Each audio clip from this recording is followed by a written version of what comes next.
6 June 1944 রাত ৩টা। Major বের্নার প্লাস্কেট একা দাঁড়িয়ে আছেন তার কংক্রিটের বাংকারে, যা ওয়ামাহা বিচের অনেক উঁচুতে অবস্থিত। তিনি ৩৫২তম ইনফ্যান্ট্রি ডিভিশনের উপকূলীয় আর্টিলারির কমান্ডার। আর কয়েক মাস ধরে তিনি একই দিগন্তর দিকে তাকিয়ে আছেন, একই শূন্য সমুদ্রের দিকে। কিন্তু আজ রাতে কিছু একটা আলাদা লাগছে। তার আদেশ স্পষ্ট, যদি মিত্র বাহিনী আসে তবে তার কামানগুলোকে তাদের সৈন্যদের সৈকতেই থামিয়ে দিতে হবে। যদি তারা এখান থেকে ভেঙে ঢুকে পড়ে তাহলে প্যারিসের রাস্তা খুলে যাবে। রাত ১টায় ফোন বেজে ওঠে। ওপাশে তার রেজিমেন্টাল কমান্ডার। তিনি আবারও অন্ধকারের দিকে তাকান। কিছুই নেই, শুধু ঢেউ আর কুয়াশা। তিনি ফোন রেখে আবার স্কোপে তাকান। তার ক্রুরা তাদের ১৫৫ মিলিমিটার কামানগুলোতে অবস্থান নিয়েছে, শক্তিশালী সুরক্ষিত অবস্থানে। গোলাবারুদ স্তূপ করে রাখা, প্রস্তুত। সৈকতের নিচে নো মাইন বসানো রয়েছে। বালুর উপরে দাঁড়িয়ে আছে অসংখ্য বাধা কাঠামো। সবকিছু প্রস্তুত, কিন্তু অপেক্ষা তাকে ভেতর থেকে কুড়ে করে খাচ্ছে। তারপর রাত ২টায় তিনি সেটা শুনতে পান। পানির উপার থেকে ভেসে আসে এক ধরনের নিচু যান্ত্রিক গর্জন। বিমান ইঞ্জিনের শব্দ, শত শত বিমান। শব্দটি ক্রমে এক বিশাল গর্জনে পরিণত হয়। প্লাস্কার দৌড়ে যান পর্যবেক্ষণ চৌকির দিকে।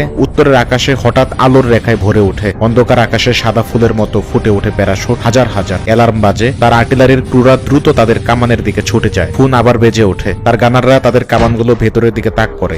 কিন্তু প্যারাটুপাররা ইতিমধ্যে তাদের পেছনে অবতরণ করছে। তারা রাস্তা কেটে দিচ্ছে, সেতু দখল করছে। আক্রমণ ইতিমধ্যেই তার কামানের পেছনে চলে গেছে। ভোরের আলো ফুটতে শুরু করে ভোর ৫টা ৩০ একটি ফ্যাকাশে ধূসর আলো পানির উপর ছড়িয়ে পড়ে। প্লাস্কাট আবার স্কোপে তাকান, দিগন্ত স্ক্যান করেন। তার হৃদয় যেন থেমে যায়। জাহাজ আসছে। ডজন নয়, শত নয়, হাজার হাজার। বাম থেকে ডান যতদূর চোখ যায় পুরো দিগন্ত জাহাজে ভরা। ব্যাটলশিপ, ক্রুজার, ডেস্ট্রয়ার, ট্রান্সপোর্ট জাহাজ। কল্পনার বাইরে এক বিশাল নৌবহর। তারা সারিবদ্ধভাবে দাঁড়িয়ে আছে, বিদ্যুৎময় ভোরের আকাশের বিপরীতে কালো ছায়ার মতো, পশ্চিম পর্যন্ত প্রসারিত। ফোন ধরতে গিয়ে তার হাত কাঁপছে। স্ট্যাটিক শব্দ, তার কমান্ডারের কণ্ঠস্বর টানটান। কিন্তু উত্তর আসার আগেই পৃথিবী বিস্ফোরিত হয়ে ওঠে। মিত্রবাহিনীর নৌবাহিনী কামানের প্রথম গোলাগুলো আকাশ চিরে আসে মালবাহী ট্রেনের মতো শব্দ করে। শব্দটি আসে গোলার ঠিক এক মুহূর্ত আগে। সেগুলো তার চারপাশের পাহাড়ি ঢালে আছড়ে পড়ে ভূমিকম্পের মতো শক্তিতে। কংক্রিটের ধুলোতে ভরে যায় তার বাংকার। দেয়াল কাঁপতে থাকে। তার কামানগুলো গর্জে ওঠে। ১৫৫ মিলিমিটার কামানগুলো গর্জে ওঠে। গোলাগুলো আকাশে বক্র রেখা এঁকে দিয়ে দূরের নৌবহরের দিকে ছুটে যায়। কিন্তু মিত্রবাহিনীর গোলাবর্ষ অপ্রতিরোধ্য।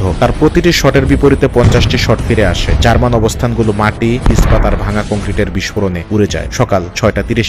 শত শত ল্যান্ডিং ক্রাফট দেখা যায়। তারা ঢেউয়ের পর ঢেউ তৈরি করে এগিয়ে আসছে সোজা ওয়ামাহা বিচের দিকে, সোজা তার সেক্টরের দিকে। Concentrate fire. তার ব্যাটারি কমান্ডার আদেশ মেনে নেয়। জার্মান কামানগুলো দিক পরিবর্তন করে আসন্ন নৌযানগুলোকে লক্ষ্য করে। ২০০০ মিটার দূরত্বে তারা গুলি চালানো শুরু করে। গোলা নৌযানগুলোর চারপাশে পানিতে পড়ে বিস্ফোরিত হয়। একটি সরাসরি আঘাতে আগুনের গোলায় ভেঙে যায়, কিন্তু সংখ্যা অনেক বেশি। একটি ধ্বংস হলে আরো 10টি এগিয়ে আসে। ল্যান্ডিং ক্রাফটগুলো বাধার কাছে পৌঁছে যায়। কিছু মাইনে বিস্ফোরিত হয়, কিছু স্টিলের হেজহক বাধায় আটকে যায়। র্যাম্প নেমে যায়। আমেরিকান সৈন্যরা বুক সমান পানিতে ঝাঁপিয়ে পড়ে। পাহাড়ের ঢালে খোঁড়া MG42 মেশিনগান অবস্থানগুলো গুলি চালাতে শুরু করে। জার্মান মেশিনগানের সেই বিশেষ ছিন্নভিন্ন শব্দ সৈকত জুড়ে প্রতিধ্বনিত হয়। ট্রেসারগুলি পানির ধারে ঝাঁপিয়ে পড়ে। প্রথম ঢেউয়ের সৈন্যদের ছত্রভঙ্গ করে দেয়, তাদের আশ্রয় নিতে বাধ্য করে। সৈকতের ঢেউয়ের ভিতর বিশৃঙ্খলা ঘূর্ণায়মান, তবুও তার আসতেই থাকে। আরও ল্যান্ডিং ক্রাফট বালুর উপর উঠে আসে। ট্যাঙ্ক এগিয়ে আসে, কিছু সাথে সাথে কাদায় আটকে যায়, কিছু ধীরে ধীরে এগোতে থাকে। ইঞ্জিনিয়াররা বিস্ফোরক নিয়ে দৌড়ায়, বাধাগুলোর মধ্যে পথ তৈরি করার চেষ্টা করে। প্লাস্কেটের কামান থেকে ভারী গোলা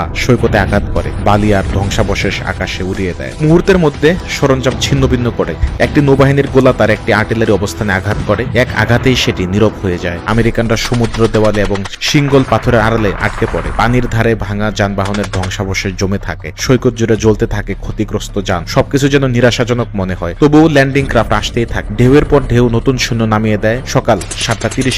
প্লেস্কেট নিজেকে প্রশ্ন করেন, আর কতগুলো গোলা বাকি আছে? তারা ১ ঘন্টা ধরে গুলি চালাচ্ছে। এই গতিতে চললে আর ৩০ মিনিটেই গোলাবারুদ সব শেষ হয়ে যাবে। তিনি আবার রেজিমেন্টে ফোন করেন। মিত্রবাহিনীর কামান তাদের লক্ষ্য ঠিক করে। প্যাটার্ন বদলে যায়, শব্দ কম, কিন্তু উদ্দেশ্য আরো স্পষ্ট। স্পটাররা আগুনের নির্দেশনা দিচ্ছে। সৈকত আকাশ থেকে কোঅর্ডিনেট পাঠাচ্ছে। বিস্ফোরণগুলো পাহাড়ের ঢাল বেয়ে উপরে আসছে। ভয়ঙ্কর নির্ভুলতায় তার দিকে এগিয়ে আসছে। তারপর বাংকারে সরাসরি এক আঘাত করে। টেলিস্কোপ ভেঙে যায়। দৃশ্যগুলো অদৃশ্য হয়ে যায়। প্লেস্কেট মেঝেতে আছড়ে পড়েন। তিনি মাথা তুলে দেখেন দেয়ালের নতুন ফাটল দিয়ে ধোঁয়া ঢুকছে। কংক্রিট ভেঙে পড়তে শুরু করেছে। 2টি কামান মাত্র বাকি। 40টি রকম গোলা রয়েছে। সকাল 8টা। আমেরিকানরা এগোতে শুরু করে। ছোট ছোট দল সমুদ্র দেয়াল থেকে বেরিয়ে পাহাড়ি পথ ধরে উপরে ওঠে। প্রতিরক্ষামূলক গুলিতে অনেকেই পড়ে যায়। কিছু কিছু সৈন্য নিচু জমিতে পৌঁছে আবার এগিয়ে যায়। তারা গ্রেনেড ও স্যাচেল চার্জ ব্যবহার করে প্রতিটি শক্ত অবস্থান ধ্বংস করে। রেডিওতে ক্র্যাকল শব্দ হয়, তারপর নীরবতা। বাইরে বাতাস বারবার বিস্ফোরণে কেঁপে ওঠে। প্রতিটি আগের চেয়ে আরো কাছে চলে এসেছে। একজন বার্তাবাহক আশ্রয়ে ঢুকে পড়ে। পিছু হটার কোনো আদেশ নেই। রাস্তা কেটে দেওয়া দেওয়া হয়েছে, পালানোর পথ দখল হয়ে গেছে।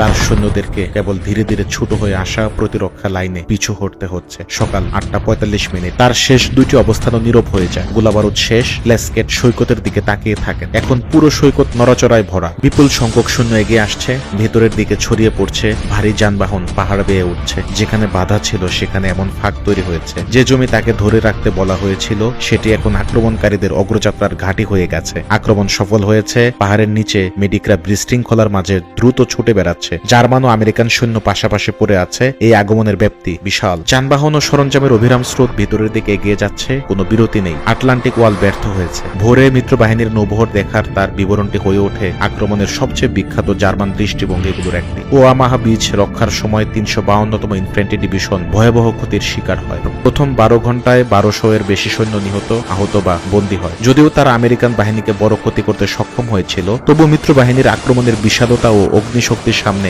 জার্মান প্রতিরক্ষাকারীরা পরাস্ত হয়। প্লেস্কেট যুদ্ধ থেকে বেঁচে যান। তার সাক্ষ্য তুলে ধরা হয় কর্নেলিয়াস রায়ানের বই দ্য লংগেস্ট ডেতে। মৃত্যুর আগ পর্যন্ত তিনি বলেছিলেন, পরে মিত্রবাহিনীর সেই বিশাল নৌবহর দেখার মুহূর্তটাই ছিল যখন তিনি বুঝেছিলেন জার্মানি যুদ্ধ করে হেরে গেছে। ওয়ামাহা বিচের প্রতিরক্ষা ছিল ডি ডেতে জার্মানির সবচেয়ে সফল প্রতিরোধ। প্রিয় দর্শক, ভিডিওটি ভালো লাগলে পেজটি ফলো করে এবং চ্যানেলটি সাবস্ক্রাইব করে আমাদের সাথেই থাকার অনুরোধ রইল। আল্লাহ হাফেজ।